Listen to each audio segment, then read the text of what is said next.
Hey guys, Sir Shwavy here, bringing you a Search and Destroy gameplay commentary for Black Ops 2. And the main focus of this video is, of course, as you can read, back to school tips. I'm going to be talking about what I did from elementary school all the way until present day in college in order to prepare for school. And basically, elementary and middle school were pretty much the same thing. It was easy mode. You did get assigned books, at least the way that I grew up. Perhaps you are in a school that they don't really implement this same system.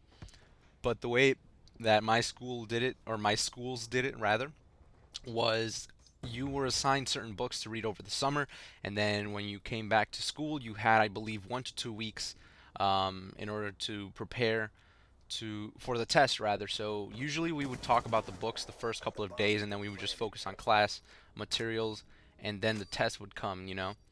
And usually, what I would do is I would wait until a month before, maybe a month and a half, because the books were much more easier back then than when you go into high school, because they get much more harder in the difficulties, in the words that they use, the vocabulary, the importance of characters, the symbolisms that are used rather, the poeticness of some of them, because for some of the books that I read, I actually had to read some plays, which were pretty interesting, and it's a nice change of pace from always just reading like the same non-fiction type of thing or fictional epic fantasy or whatever.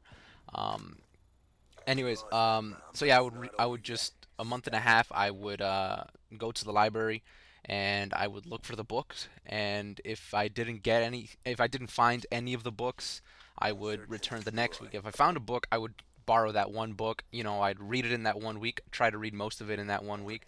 I would go back to the library. If I finished it, I would return it and then try to get another one. If I didn't finish it, I would borrow a second book, and I would just tell them that I already had borrowed another book beforehand, just to be safe, because it's better to be safe than sorry when you're borrowing library books. Otherwise, you'll end up owing like 30 cents. I don't know.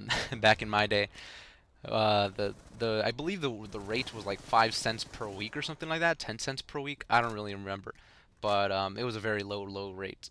I don't even know. I haven't borrowed a book ever since like my second year of high school, so it's been years since I borrowed a book. Either I've bought the books, or my sister had already read them, so she either bought them, or she had a friend that had bought them, so she could always find a way to hook me up with the books. But anyways, that changed when I entered high school. When I entered high school, I was assigned books, a variety of books, for sometimes for history classes, sometimes for English. Usually, those are the only two classes that would actually those are the only two classes that would require me to read anything. I'm going to talk specifically about my senior year because this is the one that's the most clear to me. So in my senior year, I had, I believe, 2 to 3 books for my English class, and then I also had to go see a play. It was Shakespeare in the Park, which was in Central Park. I believe it was in July, maybe it was June, July, something like that. That it was a free play. All you had to do was just show up early in the morning. I believe I showed up like 7:10 with my friends. We just hung out. At 8 o'clock, they gave out the tickets, and we all got tickets together. We took an entire row by ourselves. Um, it was a fun experience. I'm not gonna lie. And fun thing about that, right after we got the tickets, we would just be able to hang out until I believe like 5, 6 p.m. That's when the play actually started. So we would just go hang out, and we went our own separate ways. Me and my friends, we went to Chinatown, and I actually purchased The Legend of Zelda: Ocarina of Time 3D. And by the time we got back, we were waiting, so we went to a hill, and I just played the first 2 dungeons because I knew them by heart. I knew how to 100% them by heart. The first 2 dungeons I know how to 100% right away, with like just in one single session, other than the ones that require the bombs and the future items that you need to get in order to 100% them by getting the Skulltulas and maybe the secret room or whatever, getting the piece of heart. Actually, I don't believe there are pieces of hearts that are hidden in the first 2 dungeons. I could be wrong. Haven't played in a while. But yeah, anyways, that's basically how I prepared for elementary through high school. The way that I prepare for college, however, it's completely different. I always pre-order the books, or rather, I order the books to arrive via Amazon delivering or a books or the bookstore if I can't find it anywhere else, such as the firefighting class I had last semester, no, 2 semesters ago.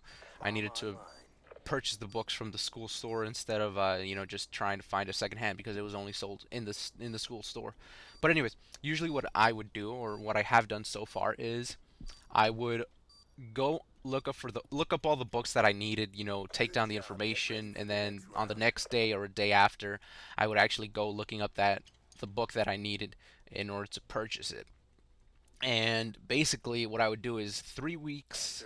Yeah, like yeah, it's about to be it's about to be 2 weeks until I start school. It starts school on the 27th, I believe.